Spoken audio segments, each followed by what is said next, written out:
And I actually would love to just have us take a few deep breaths before we dive in this morning. I'm feeling like my energy is kind of all over the place this morning, so I'm feeling like 3 deep breaths to come back is a great way to start off. What do you think, Christine? Absolutely. Beautiful. So just taking a moment, everybody, just closing your eyes, settling into your chair. Nice big deep breath to start. Let your shoulders fall away from your ears. Unclench your jaw.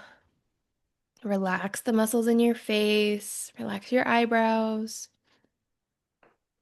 Just notice where you're at this morning. Take a moment to fully arrive into the present. Maybe putting a hand on your heart, just feeling your heart center. Feeling yourself arrive as we take 3 deep breaths, calling back your energy as you inhale. Releasing what's ready to be released as you exhale. And again, deep breath in, calling back your energy. Exhale, releasing. One more. Letting it out with a sigh.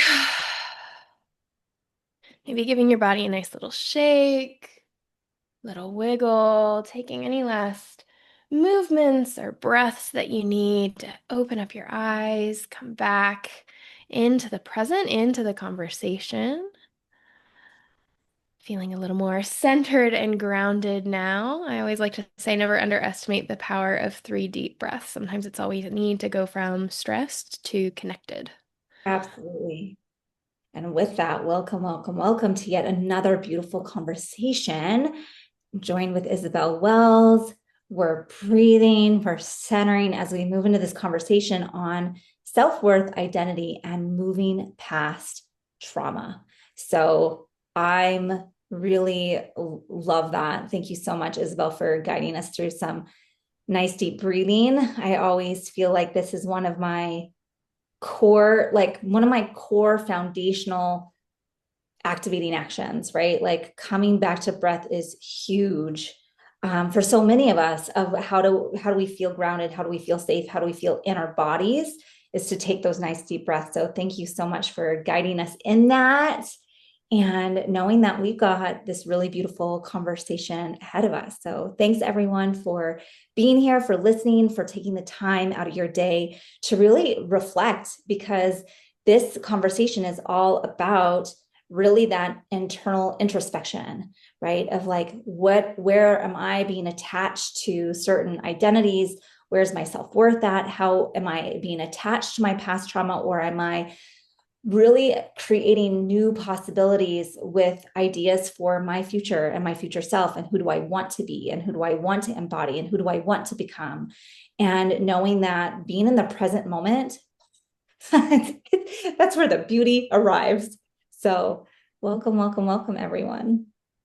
Absolutely. And I love today's topic because it's something that we talk about again and again with our soul rising students of understanding that the way that you perceive yourself and the world around you and the choices that you make and the actions that you take and all of it comes from the stories that you're telling yourself, right? This is core shamanic work right here is understanding that our lives are the product of the stories that we tell ourselves, the beliefs that we have. And something that I've said again and again on the show that I think I just keep bringing up to kind of drive it home is we always think of the shamans as like the medicine people, right? They're going to go find the herb, they're going to do the journey, they're going to do a soul retrieval to help you heal. But really, their core work was being the truth keepers of their tribe. They were kept in isolation, kept away from the other people most of the time because they were the keepers of what they would have called the original instructions. But essentially, they understood that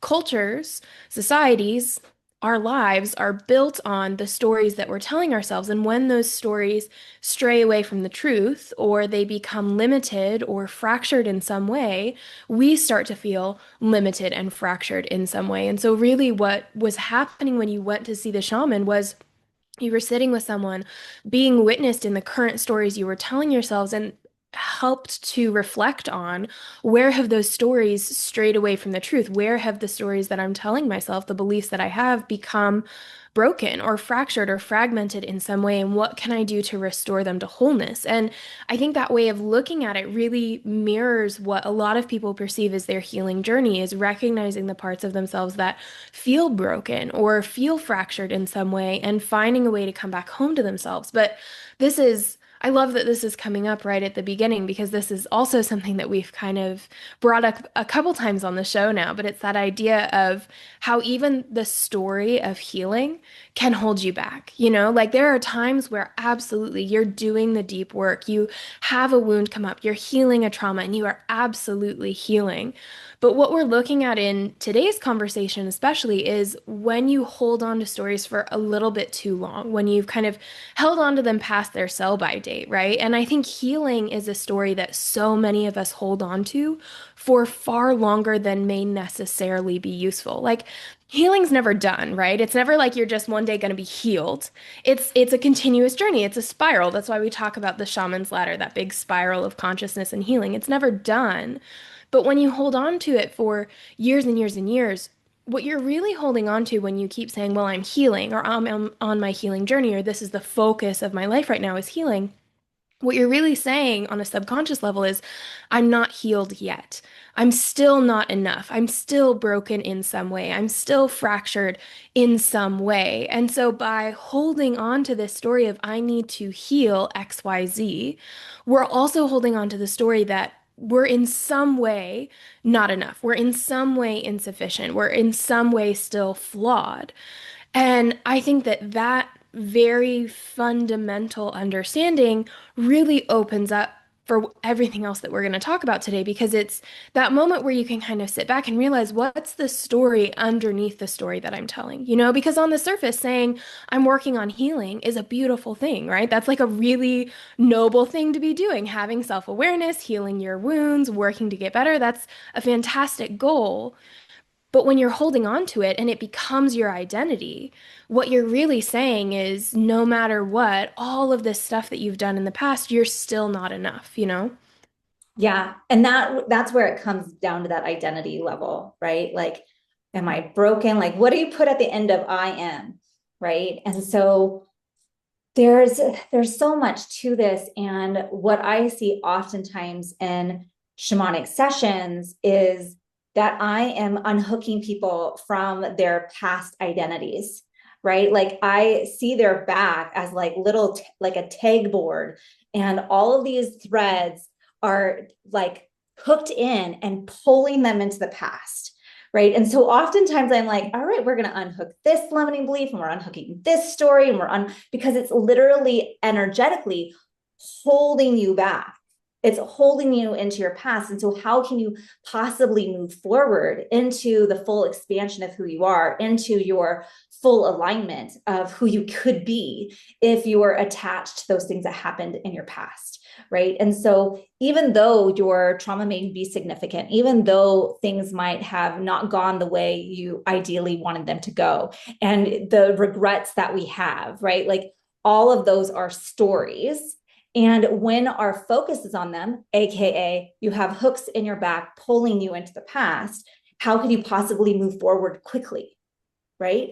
And so there is this idea of having the self-awareness, having the recognition of, oh, I can see how that what I'm telling myself is actually holding me in place, holding me still. And so, we see this in clients and students where they're just want to go slow, or they want to they don't want to release that. They're so attached. They're so very attached to what has happened to them, their victimhood mode, that it's really hard and difficult to see what's even possible in the future. And those are the clients and students that really take some nurturing to give them space, create space for them to feel safe and going, I can let that down now. I can let that identity fall away now. It's okay for me to think about what the future could possibly hold for me.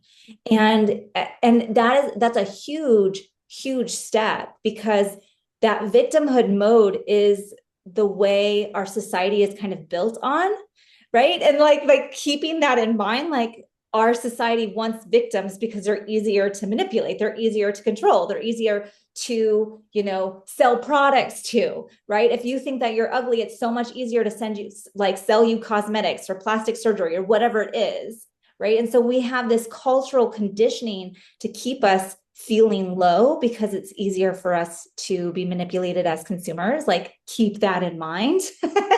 And to break out of the freaking box of what the past was and saying, I am beautiful just for who I am. I am divine because I am. It's my inherent birthright to be exactly who I am. Everything from my past, we're learning lessons, and I can say, I've learned them, check and done, let's move on, right? It was really interesting so my son came home recently, and I remember talking to him. I was like, why is your dad calling me? like his dad was calling me, and I'm like, you're 18. I no longer have any obligation to co-parent. I no longer need to be in relationship with this man in any capacity for the most part, right? Like, unless you are dying, like, I don't need to be involved in your relationship with your father, right? Like, that was me saying, I am done. I've checked the thing off my list. No longer am I available for any kind of future trauma, any future manipulation, whatever it is. Like, I am checked off the list, no longer available, right? And so and having that awareness of like, I have a choice. Like, I think that's huge. And we can have the self-identity of like, this person created a lot of trauma for me. This person created conditions in my life that I couldn't escape and emotionally manipulated me for years, right? And to be able, like, I have a choice. I had a choice when my son turned 16, and he was like, I'm like, you can decide. The courts are going to let you decide. So I'm no longer playing this game, right? Like, I'm constantly like, you are now 18. I no longer need to be playing the game, right? And so I can see that I have a choice, and that's so huge when we can step back and go, wow, these are the hooks that are pulling me to my past. And am I available for that? Do I want to be available for the reconditioning of the past trauma again and again and again and again and reliving it? Or am I just done now? Yeah. And I think that's such a important way of looking at it, because realizing at the very baseline that we have a choice in the stories that we tell ourselves. We have a choice in the things we believe is huge, because so many of us kind of walk around feeling almost like beholden to our minds, like we feel like this is just the way I am. These are just the stories that I'm telling myself. These are just the, anxieties that I have, or this is just the outcome of my trauma, or et cetera, right? And when we feel that way, we really have this opportunity to look at it and say, is it just how I am and how I'm always going to be? Or is it just how I am right now? And I can choose differently. And that doesn't mean that it's going to be an instantaneous thing.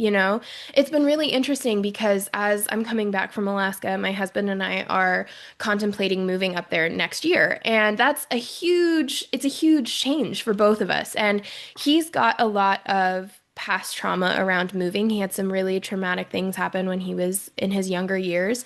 And I've got a lot of past stuff with relationships and what happens when you really change your life like that in a relationship, and the trajectory that causes the relationship to go down. And it's been fascinating for both of us being able to sit there and, as we're having these conversations, notice that, like, for me last night, I just had to sit down and cry for like 10 minutes because I was like, we're going to move and you're going to start hating me and we're going to be so stressed and it's all going to go downhill and this is where it's all going to fall apart and maybe we just shouldn't move at all. And it was like my brain needed those 5 minutes of freaking out so that I could then take a breath and go, okay, I can recognize that the version of me that's talking right now is the version of me from the past. And she does not have to be the one that's walking into my future. So I can acknowledge her. I can witness what she was feeling. I can untie that tie, like Christine's talking about. I can let that go. And I can think about, what do I want to happen instead? Knowing that I have a choice, knowing that I'm an adult now, knowing that my future is a major part the product of the choices that I'm about to make and the way that I'm going to show up and the words that I'm going to use and how vulnerable I'm allowing myself to be and the chances that I'm allowing myself to take. What do I want to step into the future as? Because it's not this fear. I don't want to bring this fear with me. I want to find a way to release it and move forward, knowing that, like you're saying, if we're still tied to that. Like if I did not realize that I had a choice in that, if I didn't realize that I could choose to believe something else, I would be walking forward absolutely terrified and still holding on to that. And that doesn't mean that my body is not still having those reactions. It doesn't mean that I'm not going to have days where I do feel scared about it or I have another limiting belief come up. The difference is that when it comes up, instead of attaching to it, instead of identifying with it, instead of saying, well, this is just how it is because of my past, I can say, this is how it has been. But it doesn't have to be how it's going to be. It doesn't have to be how it's going to stay. And that one I think is such an interesting turning point. And I see it in our students and clients all the time because, like you're saying, we have a society right now that is built on the I deserve XYZ because I have been through PDQ. Like, I deserve to rest because I worked hard all day. I deserve to spend money and buy myself a little treat because I did good and I put stuff in savings and I worked really hard to do that. Or I deserve to, have an easy life as an adult because I had a sucky life as a kid, right? Like, how often do we tell ourselves these stories of because I went through fill in the blank with this difficult thing that we went through, I have earned the right to rest. And I think that that fundamental belief that we are kind of just born into in modern culture of we have to earn the right to exist, the right to take up space, the right to rest, the right to self-nourishment, the right to live our own lives without feeling guilty. We have to earn it. And how do you earn something? You earn something by working hard. You earn something by struggling. You earn something by going through difficult times and coming out the other side. But if we're holding on to that belief system that these things have to be earned, even if it's subconscious, we're constantly going to be pushing ourselves back to, well, I can't let go of the trauma. I can't let go of the past experiences. I can't, forget, quote unquote. I can't release the fact that I had a difficult childhood or I had this experience or that I had to work harder, whatever it was.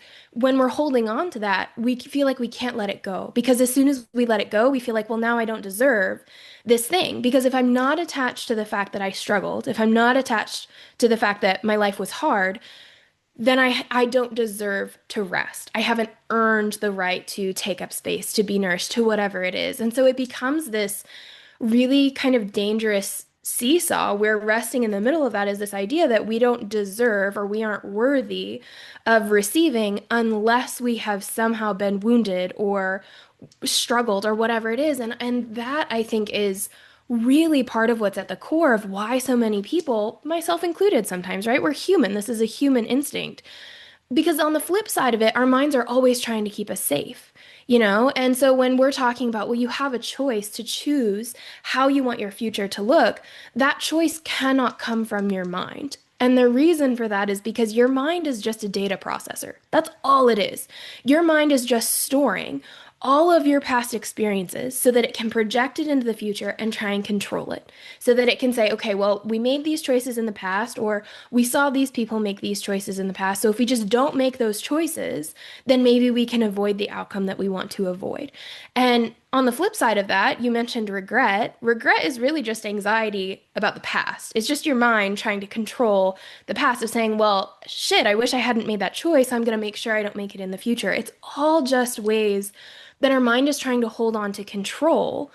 And because of that, if we are so up here and we're trying to make all of our choices from up here, the ability to step beyond the stories, the ability to let go of the trauma or unhook that hook from our past or whatever it is, it cannot come from the mind because the only capacity that our mind has is to look at the past and project it into the future. That's all the mind can do. It's not doing it because it's bad or because you're bad or because you're broken. It's just doing it because it's trying to help you. But it literally cannot imagine a future that it hasn't seen. That ability comes from your soul. That comes from your intuition. That comes from your spirit. That comes from whatever you want to call that deeper part of you. And I think that is where so many people also get stuck is we feel like, well, I need to stop having these anxieties, or I need to stop having these stories, or I need to stop feeling like, I had this trauma in the past. And it's like your mind is never going to feel that way until you give it evidence to the contrary. And it's not going to get evidence to the contrary if you keep listening up here. You have to go in. You have to go connect with spirit, connect with nature, connect with your intuition, connect with something else that exists outside of that story so that you can start making the choices of saying, like I was saying with this move, of that is how it's been in the past. That is the evidence that my mind has. I'm not discounting that. I'm not saying that, well, that's just a false story. No, I have that story for a reason. I'm telling that story because it's a past experience. But just because that was the past doesn't mean that it has to be the future. And that awareness and that shift of even just being willing to acknowledge that and recognizing that it has to come from beyond our minds, because we just have to give it more information. We have to give it more evidence of, look, yeah, that was one past, but here's another person who didn't have that experience and is now living the life I want. Here's, an example of how things did work out in my life and it was okay when I made this choice, and starting to make those little shifts. But it all starts with recognizing that we do have that choice. Exactly. Right. And so it's kind of like, energetically speaking, if you have got energetic attachment, so that's what those hooks are. Like, you can think of them as like fishing lines. They're hooked in, and you can start recognizing, wow, that story has got me hooked. It's got me attached. Right. Do I still want to continue playing the story? Am I ready to like let it go and recognize it? Okay, I'm bringing it from my subconscious into my conscious mind. Right. Once it's in my conscious mind, now I'm responsible for it. I'm responsible for its healing. I can see how it's manipulated my energy to keep replaying the same story. That's where the self-sabotaging behaviors come in, right? But now that it's in the conscious realm, we can start making different choices to combat that storyline. So that's what Isabel is saying, is like, okay, I'm going to make a new choice, make a new story, and have new proof to teach my subconscious, wow, it actually is safe to make a new storyboard, right? And the way we do that is we send out energetic hooks into the future, into our envisioning process. So it's like you taking your fishing pole and be like, I'm now in control. I'm going to cast my line forward into the future and pull forward the identity, the reality, my hopes and dreams, my vision forward into my life. Right. And so this is why future forecasting is so important, because one, it kind of forces you into this place of recognizing I am responsible and I'm worthy and I am divine and I just am because I am. I'm human, which makes my inherent right divine, because I chose to come in this body, into this space, in this timeline for reason and purpose. And I'm here now. And so I'm going to say yes to the fullness of my experience. And in that, having that choice, I'm creating my reality. I'm creating my future. And so it is taking the time to going, what is it that I actually want? And so often, if we have all those hooks of the past in our back, we don't feel worthy and deserving to cast into the future. They don't even know what they want. They're so tangled up in all of those fish wires, right? That they're bound and gagged into their past, right? And so how do we cut through that? How do we start making a choice of going, I am worthy to step forward and say, you know what? I want to fucking eat cake for dinner because I want to, or whatever it is. Like, it could be baby steps versus like, I'm going to envision having the life of my dreams and I'm going to state it every single day for the next 60 days. Like, there's ways to do that too. Like, how do we re-script our subconscious mind, right? So we can look at when our brain is more apt to accept new visions, new future realities of being penetrated into our mind space. So we look at like those places and spaces right when we wake up, those places and spaces right before we fall asleep. Those are when our brain is in this theta wave that's ready to accept things into the subconscious field in a really healthy way. And so you can make a voice memo of like, I am Christine Renee and I envision my future as, and it's happening now. So I am now a successful businesswoman who has two healthy, happy children, who's always coming to me for healthy emotional support. And like, I'm making this up as I go. My community is always there to support me. And I absolutely love cooking in the kitchen, and everyone shows up and raves about how good my food is. Like, whatever your reality, what you want your reality to be, right? Like, I am now on 100 podcasts a year, whatever it may be, right? Like, you can start giving yourself a new script of what you want your reality to look like. I love that you are talking about that because I've actually been doing this with the move. And I was going to bring it up, and I love that you did because it is such a potent question. I actually asked this in our Facebook group the other day because it's like, how often are you actually imagining the outcome that you want to have instead of the worst case scenario? You know, I feel like it's this step that so often we don't take. Like we do the work to be aware of the story. We do the work to notice that, oh, okay, I'm thinking of the worst case scenario, or oh, okay, I'm feeling anxious right now. I'm gonna take my deep breaths. I'm gonna go outside. I'm gonna do my grounding. I'm gonna do a shamanic journey. I'm gonna do something to help myself through the anxiety. But we never tell our brain, what if we imagined this instead? What if instead of that negative outcome, it was this positive one? And what that's doing in your brain, anytime you experience like a negative thought of, for example, one of my brain's favorite chew toys that I have with this move right now is, what if we don't have enough money? Like, what if financially it's not going to be okay? And my brain will go down this rabbit hole. And I can go do the journey. I can go take some deep breaths. I can remind myself of times that it's worked out. But what that's doing to my brain, if I don't circle back around and say, and let's envision what our bank account would look like with more than enough money in it. Let's envision what it would feel like to have the capacity to hold that much income. Let's envision the life that I want to have with that money. If I'm not doing that step, what's registering in my brain is I had a scary thought about the future, and now I'm doing something to avoid thinking about it. So even though we're helping our nervous system, even though we're helping our energy by taking the deep breaths, doing the journey, the brain is saying, oh, we are still afraid of this outcome, and therefore we're giving it more weight. Therefore, it actually is something that we still need to be afraid of. Whereas if we're able to look at it and say, okay, I see that fear. I'm going to take some deep breaths to help myself calm down, get into a better state. And now I'm going to think about what's the better outcome? What's the best outcome? What would I love to experience? How am I going to feel when I'm experiencing that? And like Christine said, bonus points if you're doing this right when you wake up or right before you go to sleep or both, so that you're now telling your brain, not only is that not a scary outcome, but this is the one we're expecting instead. See how much better this one is? See how much safer it feels over here? Like this is what we want. And then you're completing that cycle for your brain. So your brain can kind of turn off that little red flag that it has about, oh my God, what if we don't have enough money? Because it's like, oh no, we could have enough money. We would be okay. We could hold that much income. I know how we'd feel if we did that. And now it sees a different potential. And we're not just cutting it off and saying, oh, not going to look at it. Well, and on top of that, then you're inspired to take the action, right? I think that's like huge when you can see, if I'm going to self identify as a successful businesswoman, for example, then you're going to start taking the actions to make that a reality, because you can see it. Now I'm motivated and I'm going to embody what it feels like on the day to day in the present moment.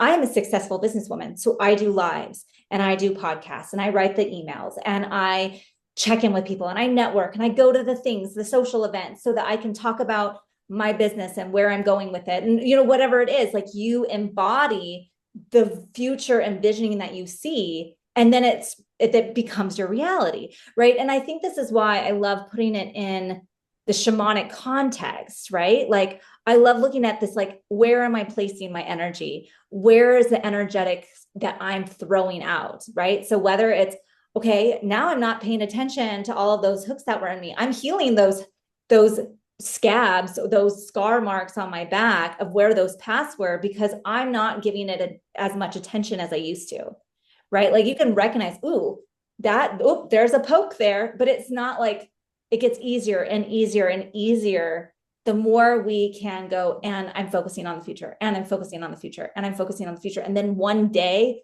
you recognize that you can just be fully in the present, that you can be taking your deep breaths, fully embodied in the emotional, and trusting the divine is going to lay out everything as it should, right? So this is the biggest difference I see in like traditional talk therapy and what we do as soul rising, right? Like talk therapy often is focusing on your past trauma.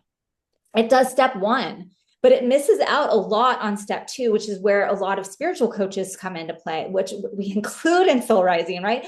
We want you to have this future projection of what you want your reality to look like. We want to cast out into the future, right? And pull that forward into your reality and then be able to be at peace with how it unfolds. So you are letting go of even attachment to the future at some point because you can trust that I am divine. I am worthy. I can have it all. Everything is showing up in divine timing. I like all of these things. And like now I'm just present, right? So you're working it all the way through. But like step one, yeah, let's look at our past, bring it from the subconscious to the conscious. Step two, okay, now we're going to project into the future, cast our energetic lines out there, pull it forward, really change our self-identity script. It's rescripting, it's recoding who we are fundamentally in our mind space to be able to be now fully present.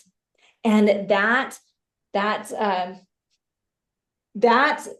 unfoldment feels just incredibly powerful. So if you are just know, like if you're listening to the recording, we're on live in our Facebook group right now. And we have one of our past students says, you guys are better than having therapy because you break down stuff and in my life and give me tools. And I love all the courses you offer. And like, this is it. Like, I love therapy. I think I love that mental health is so well accepted and that we have these resources available in most areas now that you can get a therapist and know that that is like such a huge part of step one. That step one is also so covered in our Soul Rising program, the way we move through into childhood wounds and where are wounds, where are our traumas, where are those things showing up, and really being practitioners, like as our moderators, as the facilitators, as the teachers, as the mentors, being trauma informed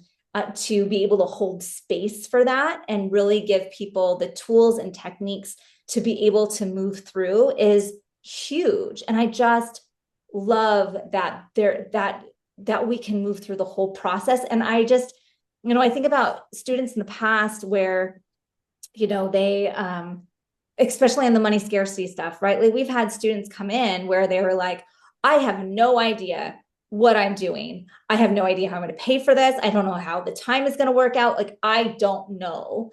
But the calling is there. The calling is there. And so they show up and we're like, we're going to trust the process. We're going to work through the limiting beliefs around money scarcity. We're going to do the things and watch these students who really had no idea how they were going to pull it off be able not only pay off the program within 6 or 7 months, but then also turn around and start building their businesses and start wiping out debt and start like seeing those huge shifts in people's life time and time again has just been inspiring. And I think that's why I get so excited about this work, is because you really are learning the tools to change your life. Yeah. Yeah. And, I love that you're talking about that process of moving through it, because part of why I think we get so excited about helping our students do this is because we've done it ourselves. We know what it feels like to be in each phase of the work, knowing that we're probably going to be cycling through all three phases for as long as we're alive, because being alive isn't, a walk in the park, right? It's not like we're going to magically find all the tools and one day it's never going to be hard again or we're never going to struggle again, right? That's not the Not point. it. We don't, right. Like we don't come to spirituality. We don't come to healing. We don't come to personal development, whatever you want to call it, so that we can, finally be done.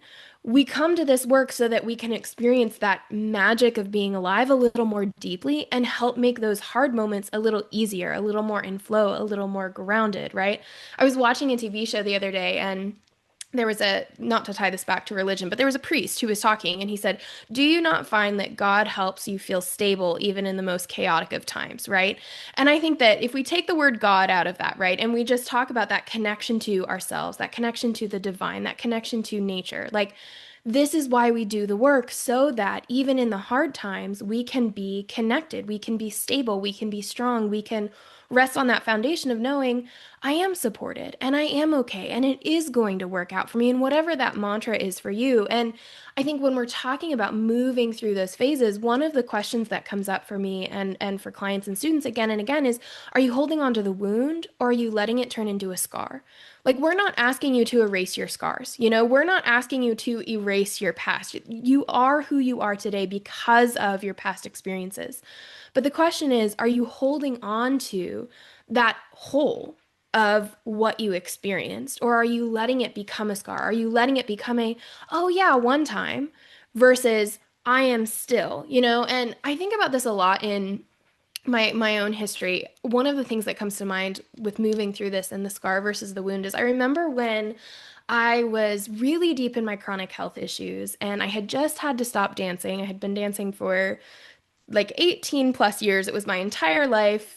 My body started falling apart and I had to stop. And I remember it was like a year or two, I believe. It was a year or two after I had stopped dancing. And I was still just, I was so broken. I felt broken. I wasn't broken, but I felt broken. I felt so empty and so lost. And I was so stuck in this like anger and frustration and grief and just absolute like hatred of life for like how like why what is the point of living if I had to lose this thing, right? I was so stuck in the wound of it.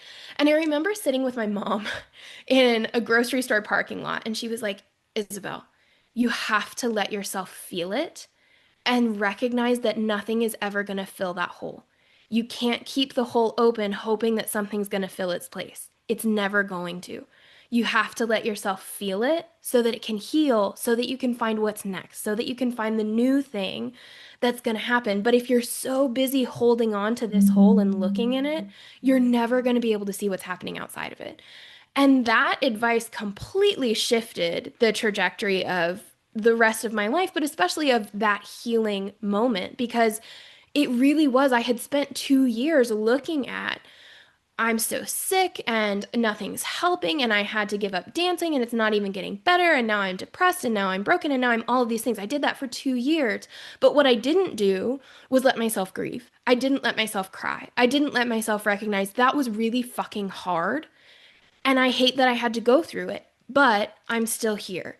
I still have things to do. There's still something beyond this hole that I'm just spending my life looking down, waiting for it to fill itself back up. And it's not going to until we let ourselves feel the feelings, grieve the things, go through the process of healing, but then recognize that that wound has to become a scar before we're going to be able to move forward in our life. Like that hole has to be filled with healthy tissue, albeit scar tissue, right? That's never going to not hurt, right? Those memories of the difficult things we go through, that's never going to not be difficult to look at?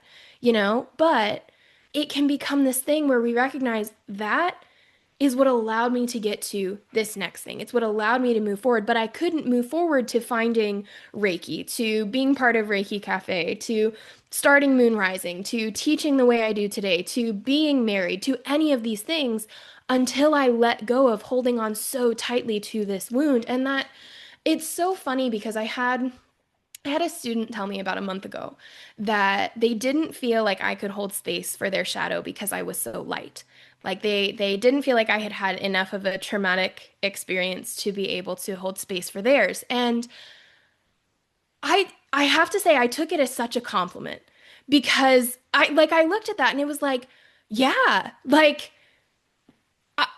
that is what I want for our students. I want our students to be able to have processed and moved through their trauma so deeply that they don't feel like they have to carry it around with them anymore. Like I want them to feel like it can become a story in their past, just like all of the other stories. It doesn't have to necessarily be more painful or bigger or more shadowy or this thing that weighs them down for the rest of their lives. Like you guys have heard my story. I have abuse and illness and parental divorce and addiction and I have terrible things in my past, but I don't think about it that way. When I think about my past, what I think about now is all of the amazing experiences I had while I was dancing. And I think about all of the strength that that younger version of me had. And I think about all of the amazing ways that I found to express myself in the midst of that. And I think about all of the tools that I gathered to help myself get through those moments. But I don't think about how broken I was or how difficult that was or how much trauma I had. I really don't think about it that much. Like if you asked me, I wouldn't say that I've had a traumatic life.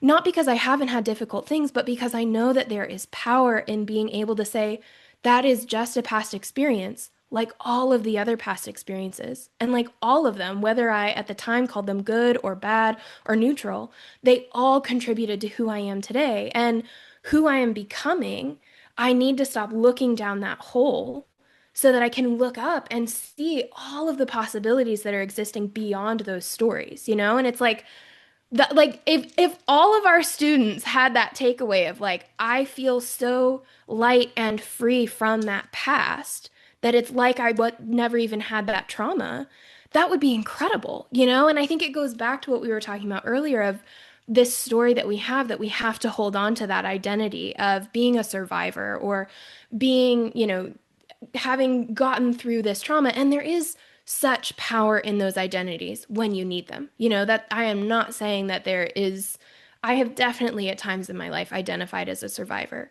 but there were also times where I recognized that that label was then holding me back. It was still keeping me attached to the past. And in order to make room for something new, that was an identity, that was a weight, that was an energetic cord, like Christine's saying, that I had to let go of, you know? And I think that that's part of moving through these phases that we're talking about is recognizing when are the stories that serve you in phase one holding you back from moving into phase two or into phase three or into just being present with who you are. And can you give yourself the permission to recognize that it's okay if you let go of the wound and give it space to become a scar instead?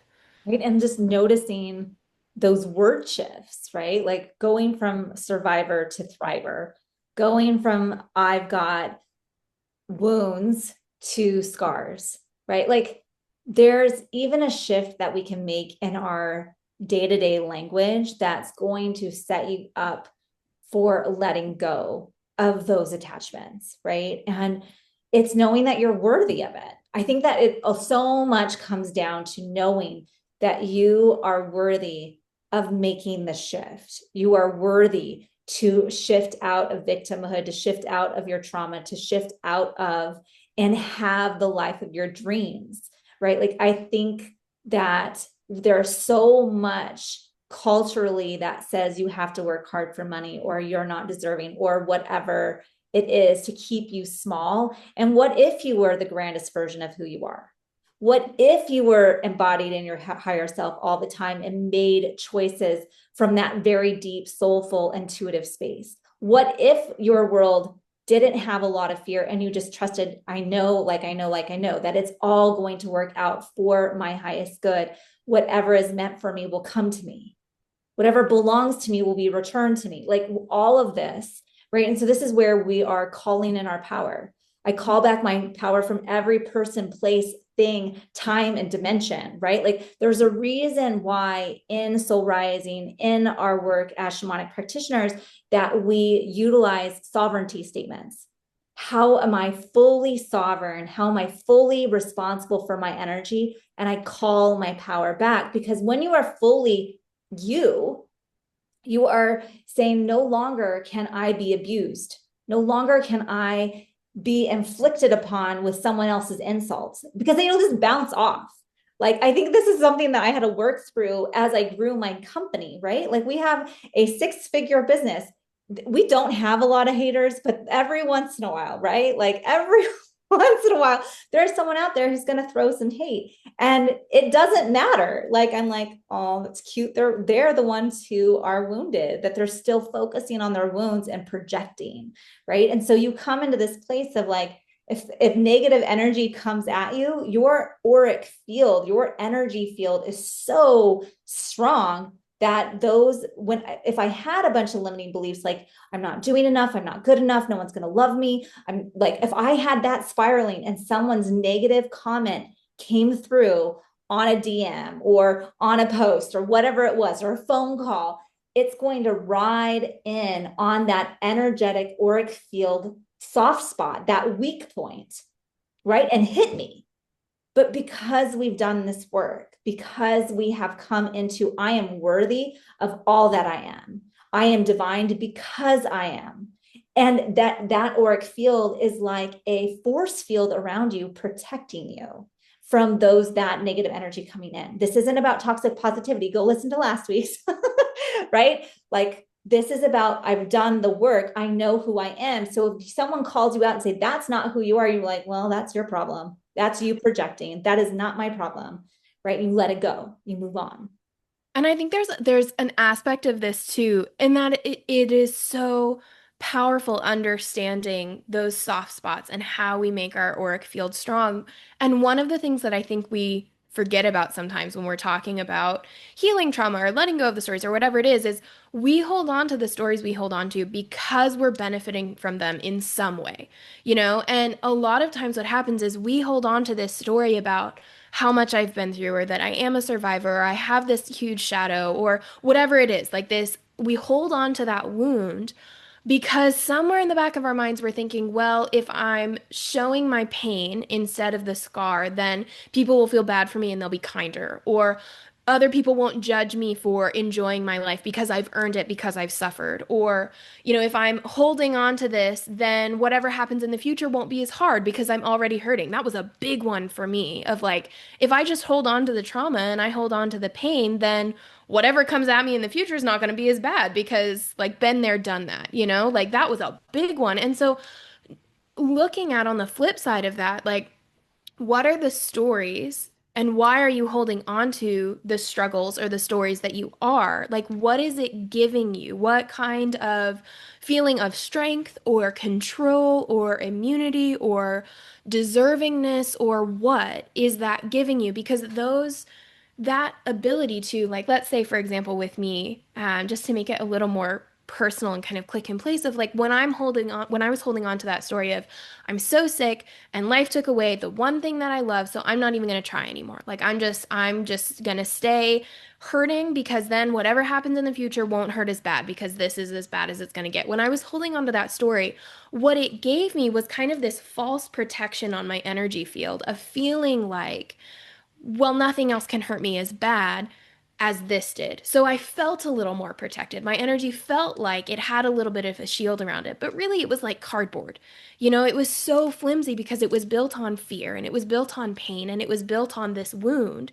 And it really wasn't a shield, but it was what my subconscious mind was trying to use to protect me. And so many people who are holding on to their past and holding on to their stories do it because they feel like they're getting something out of it, or they're afraid of what might happen if they stop telling that story. They're afraid of the judgment that they might get if they stop kind of projecting their pain out, or they're afraid that other people won't love them as much if, they aren't wounded and need their help, or need their kindness, or are being so kind to them, or whatever it is, right? And so I think that's a piece of that awareness too that helps you get to that point where you can release those limiting beliefs and soft spots from your auric field, because you have to recognize, what am I getting out of the story that I'm telling myself right now? What am I afraid I will lose if I stop telling that story? If I let go of the identity of being a survivor or having a traumatic life or having this big wound, if I let go of that, what am I worried will happen? That people will judge me, that people won't like me, that they'll leave me, that life will be harder, that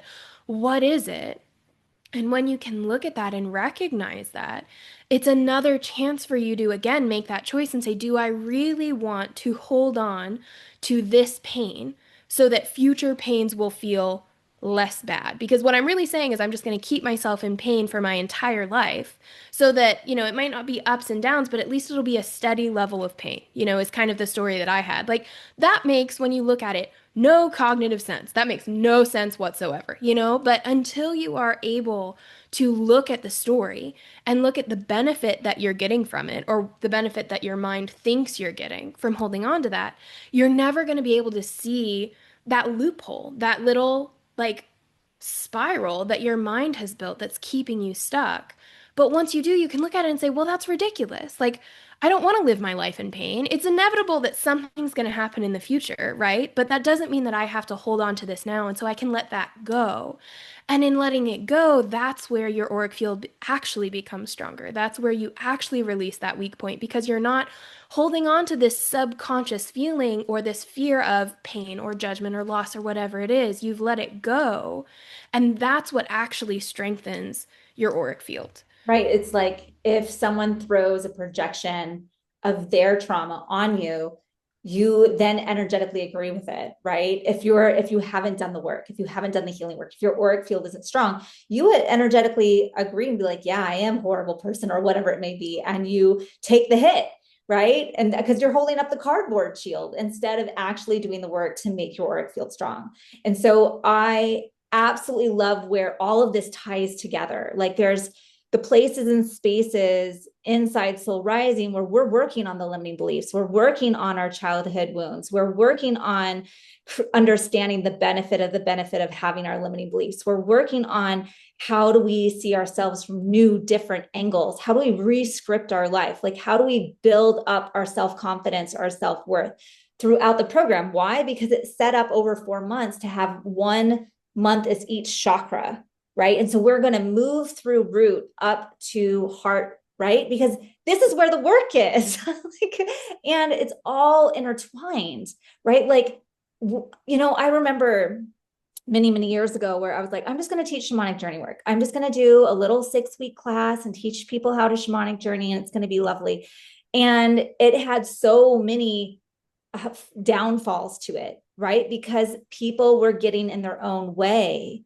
Their subconscious was getting in their own way of being able to be open to allowing the divine and their imagination to make beautiful stories in their spiritual space of where they needed to go in the upper world, in the lower world, meeting their guides, meeting their power animals. And so they had all of these tripwires all the time of getting caught up in around their belief in themselves. And so it was just like, yeah, never doing that again. How can we develop a program that's really going to work through all of these underlying layers so that they can come out after 4+ months and say, I know I'm worthy. I know I can do this. I know that if I have a spiritual question, I know exactly what to do with that. I'm going to go ask my internal resourcing and go do a shamanic journey to find the answer. I know that I'm whole. I know that I'm worthy. I know that I can call back my power. I know how to open my 8th energy field, work on that luminous energy and heal my auric field. I know how to feel things. I know how to, like, it's just so rich. And I really do use that word intentionally. It's so rich so that wherever you are at, there's going to be benefit for you. And I just absolutely love the way we have weaved this program together, because it has been now many, many times over where we have asked for students assessments and reflections, and we have tweaked and we have redone videos and we have curated the content exactly the way we know that it's going to be optimal for this process, right? So it wasn't like this one and done thing where it was like, we never changed it. No, we have constantly changed it to constantly make it better and better and better. And so not only are you getting pre-recorded videos on these shamanic lessons, on these limiting belief lessons, on all of this internal, personal, and spiritual development work, but you're also getting live calls. So there's going to be multiple calls a week. You submit your survey of when you're available, and I will curate the perfect schedule to make sure every single student can come to at least one call a week. And those calls are 2 hours long. But not only that, you're getting pre-recorded guided meditations and activating actions, and you have facilitator support, and we're going to check in with you on a weekly basis. And you're going to have those reflections to make sure that you understand the material so that if you're falling through the cracks, we can catch you, right? Like it's beautiful. It's such a beautiful program. And we have dozens of students that have left testimonials and videos and just saying what an amazing program this is. And I just can't wait. Like, I'm so excited. We start here on September 15th for our orientation week. We have, if you sign up now, you get into orientation now, you can get a head start and get into understanding the metaphysical anatomy and physiology for the chakras. You can understand the energetics of time. We're going to start working on some of these layers of our subconscious that are saying, I'm not worthy, I don't have enough time, I don't have enough money. We can address those right away, right? As soon as you're in the program, so kind of bust through some of that right away so that you can fully be a yes at like, so if you have questions, if you are interested, feel free to come to us, book a call with us. It's totally free. We're not going to sign you up if we don't think that you're ready for it or you don't have enough time or whatever it is. Like, we really have those calls to answer any questions and really meet what your needs are. And so if we don't think our program is going to do that, we're going to tell you. And you know what I love about this is that we really do have at this point hundreds of students who have gone through and done this work with us. And like Christine was saying, not only helped us make the program better, but experienced what happens when you do the work, when you show up, when you have the self-awareness, when you work through your shadow, when you hold space for more magical possibilities, and you have that foundation underneath it all of Reiki, of shamanic work, of connecting with your own power and your auric field and strengthening your energy and balancing your chakras and having these like 35 plus activating actions for quick ways to bring yourself, your energy back into alignment. And when you put it all together, how that really does become this recipe for having life feel magical, you know? And I think that's what I think about every time people are like, well, you know, who should take the course? You know, I have people ask me all the time, like, well, how do I know this course is for me? And it's like, if you're that person who's feeling like there's got to be more. This can't just be what life is supposed to be like. Like I am so tired of just waking up and going through the motions, or I'm so tired of feeling anxious all the time, or I'm so tired of feeling like I'm not enough, or I have these ideas for this business that I want to start, or this creative work that I want to do, but I don't know how to do it, or I just feel so isolated and I never feel connected, or I really want to like go put my feet in the grass and actually feel something when I do it. You know, like if those are the kinds of thoughts that you're having, then soul rising is the work, you know? And it's not because our program is the best program, although I'm a little biased and I do think that's true and our students tend to agree with me, but it's because the way that we put this together, there is no possible way you can move through the program and not experience some kind of transformation or awakening or expansion because there's something for every layer of your being. We're addressing your spirit with the shamanic and the Reiki pieces. We're addressing your mind with the psychology and the subconscious rewiring. We're addressing your emotions by helping you learn how to hold space for them and using coaching and processing techniques to help them process and rewire and reset your nervous system. We're addressing your physical body with some of the activating actions that we have and understanding your connection to the elements and to nature. And we're weaving it all together so that it just becomes second nature. You know, I think so many students walk through and do the work and come out on the other side going, why haven't I been doing this the whole time? Like, why has nobody ever told me this before? Because and again, I think that's the beauty of shamanic work, you know, is it is, when we look back at the history, it is our inherent way of being alive. It is the inherent, natural way that people have been connecting with themselves, nature, and the divine for hundreds of thousands of years.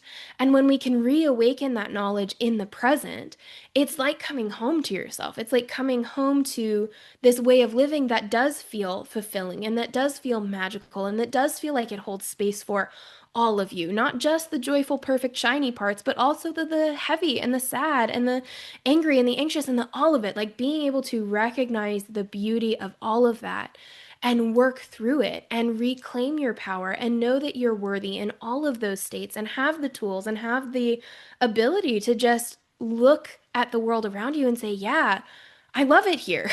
You know, like in the midst of all of the chaos, to be able to look around and be like, I love being alive. If you want to be able to say that, then Soul Rising is going to help you get there because there's, like I said, there is no way that you do all of this work and don't come out the other side with some kind of feeling of being more connected, more alive, more expanded than you have before because it's gonna happen.